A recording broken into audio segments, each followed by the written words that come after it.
교정치료는 혈압이나 당뇨와 같은 만성질환을 제외하고는 가장 오랜 시간이 소요가 되는 치료 중에 하나라고 생각을 합니다. 게다가 교정치료 기간도 긴데 이제 교정이 끝나고서도 정기적으로 내원을 하셔서 또 유지 관리도 받으셔야 되거든요. 그래서 오랜 기간 동안 좀 병원에 다니셔야 돼요.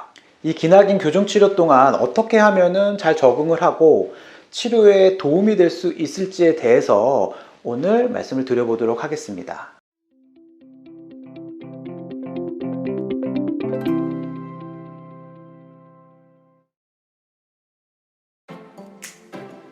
우선적으로 본인에 맞는 교정장치 선택이 중요한 것 같아요. 일반적으로는 어금니까지 장치를 다 붙여서 치료를 하지만 경우에 따라서는 앞에만 장치를 붙일 수도 있고 또 꼈다 뺐다 하는 투명 교정으로 또 잘 치료가 되는 경우도 있기 때문에 이러한 부분에 있어서는 또 담당 원장님과 잘 상의하셔서 본인한테 가장 잘 맞는 장치를 또 고민해 보시고 선택하시면 될 것 같아요. 어금니 쪽에 장치를 안 붙일 수 있다면 아무래도 우리가 식사하거나 또 관리하는 데 있어서 굉장히 좋거든요. 혹시 이제 이런 가능한 케이스인지를 또 담당 원장님과 상의를 해보시는 게 가장 첫 번째일 것 같아요. 그 다음으로는 이제 장치가 입안에 들어갔다면 가장 중요한 거는 양치라고 보시면 됩니다. 입안에 교정 장치가 들어가게 되면 아무래도 양치하기 힘들고 또 양치가 잘 안 되면 잇몸 질환이라든지 충치 같은 게 생기게 됩니다. 그렇기 때문에 교정 중에는 양치가 아마 가장 중요할 것 같고요. 양치하는 방법에 대해서는 이전에 영상을 올려드린 거 참고하시면 많은 도움이 되실 겁니다. 요약해서 말씀드리면 교정 처음 시작하시면 병원에서 이제 양치하는 그런 칫솔이라든지 기구들을 드릴 거예요. 일단 교정용 칫솔이랑 치간 칫솔, 이걸로 양치하는 방법에 대해서 잘 배우셔야 되고, 그리고 추가적으로 워터픽이라고 하는 구강 세정기를 쓰시면은 굉장히 효과적으로 양치를 하실 수가 있습니다. 그래서 워터픽 사용을 꼭 추천을 드리고요. 이런 워터픽은 계속 가지고 다닐 수가 없기 때문에 집에다 두고 쓰시되 주무시기 전에 한번 쓰시고 다음날 일어나셔서 한번 쓰시고 그 정도만 쓰셔도 어느 정도 관리는 잘 되실 거예요. 그리고 교정치료 중에는 철사가 찔린다거나 아니면 장치가 떨어지거나 그리고 치아가 움직이면서 여러 통증들이 생기게 됩니다. 우선 철사가 찔리거나 장치 때문에 볼이 헌다거나 이럴 때는 임시적으로 실리콘 같은 왁스를 해당 부위에 붙이셔서 일단은 그런 자극들을 좀 막아놓고 시간적 여유가 되실 때 이제 병원에 가셔서 체크 받으시는 게 좋고요. 그리고 병원을 갔다 오고 2, 3일 정도는 조금 아프실 수 있어요. 아무래도 이제 새로운 철사가 들어가거나 여러 가지 이제 치아를 움직이는 처치를 받으셨기 때문에 치아가 통증이 있을 수 있고, 이럴 경우에는 타이레놀 같은 진통제를 드시면 통증 경감에 도움이 되십니다. 그리고 교정 중에 여행을 가실 때는 꼭 왁스를 많이 챙겨서 가시면 좋습니다. 해외여행을 가신다거나 치과가 멀리 떨어져 있는 곳에 계신다면은 즉각적인 처치를 받으시기 어렵잖아요. 그럴 경우에는 꼭 왁스를 준비하셔서 해당 부위에 좀 붙이고 계셨다가 임시적으로나마 응급처치를 좀 시행하시면 좋고, 또 이제 돌아오셔서 이제 병원에 이제 방문하시면 되겠습니다. 그리고 가장 궁금해 하시는 게 이제 먹는 부분입니다. 교정에서 먹지 말아야 되는 음식들 검색해 보면 많이 나오실 텐데요. 제가 봤을 때는 절대 먹지 말아야 되는 음식은 없는 것 같아요. 대신에 사람마다 좀 다를 수는 있겠지만 그래도 대표적인 음식들을 좀 말씀을 드려보자면, 일단 견과류와 같은 딱딱한 음식들은 교정 장치를 잘 탈락하게 하기 때문에 최대한 조심스럽게 드시던지 아니면 좀 피하시면 좋고, 만일에 앞니에 파워체인이라고 하는 고무 체인이 들어가 있을 때는 카레를 좀 피하셔야 됩니다. 카레는 이 고무를 굉장히 강하게 착색시키기 때문에 심리적으로 굉장히 거슬려 보이실 수가 있어요. 그렇기 때문에 중요한 약속이 다음날 있으실 경우, 이럴 경우에는 조금 이제 조심하셔야 되겠죠. 대신에 와인이라든지 커피, 비타민 음료들은 이 고무를 카레만큼 그렇게 강하게 착색시키진 않기 때문에 드시는 거는 큰 문제가 없을 것 같습니다. 그리고 교정하시는 분들은 면을 잘 안 드시려고 합니다.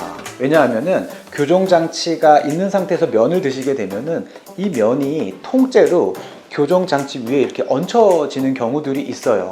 그리고 이 얹혀진 면들이 잘 빠지지 않기 때문에 이렇게 손가락으로 빼든지 이렇게 해야 되는데 굉장히 불편할 수 있습니다. 이건 아마 한두 번 경험해 보시면은 조금씩 피하게 되실 텐데요.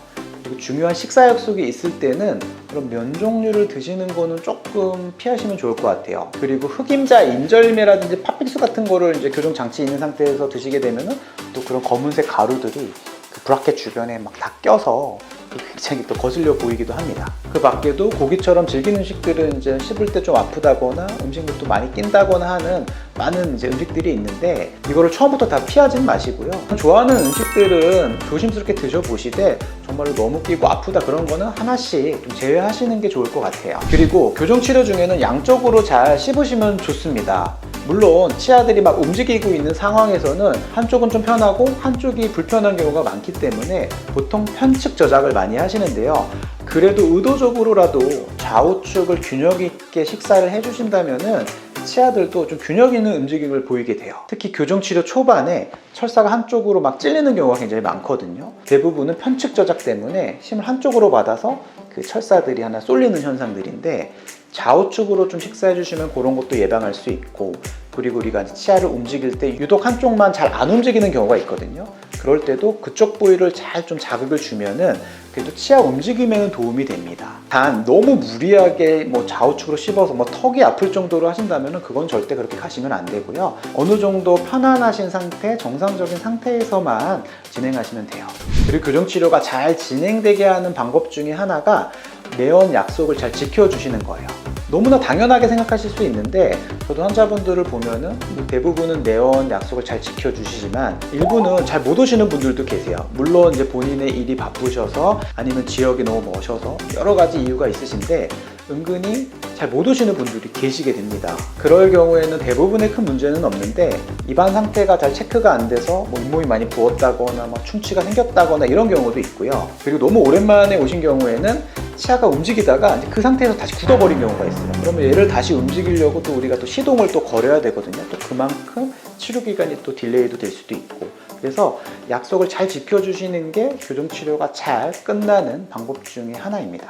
그리고 마지막으로는 교정치료 기간에 대해서 너무 조급해하지만 않으시면 될 것 같아요. 물론 문제가 있는 병원에 뭐 시스템도 엉망이고 뭐 제대로 진료도 못 받고 뭐 이런 병원도 있겠죠. 뭐 그런 데서 진료받고 계시다면은 당연히 그거를 뭐 여유 있게 기다리시거나 이런 건 아니고요. 믿을 만한 병원에 그 정상적인 시스템 상에서 원장님이 성의 있게 뭐 진료를 받고 계시다면은 기간에 대해서 너무 조급하게 생각하시면은 또 이제 담당 원장님도 또 조급해질 수 있고, 그러면은 치료가 너무 이제 불안전하게 끝날 수도 있습니다. 또 그렇게 되면은 또 유지 관리에 있어서 또 틀어지거나 다시 재발되거나 이런 악순환이 될 수도 있기 때문에 기간적으로는 조금 여유를 가져주시고, 물론 담당 원장님도 이 기간에 대해서는 계속 피드백 해드리고 언제 끝날지, 그리고 예상보다 조금 뭐 빨라질 수도 있고 길어질 수 있는 부분에 대해서 계속적인 이제 정보를 말씀 주시면은 훨씬 이제 환자랑 이런 부분에 있어서 큰 문제 없이 아주 좋은 결과로 잘 끝날 수 있을 겁니다.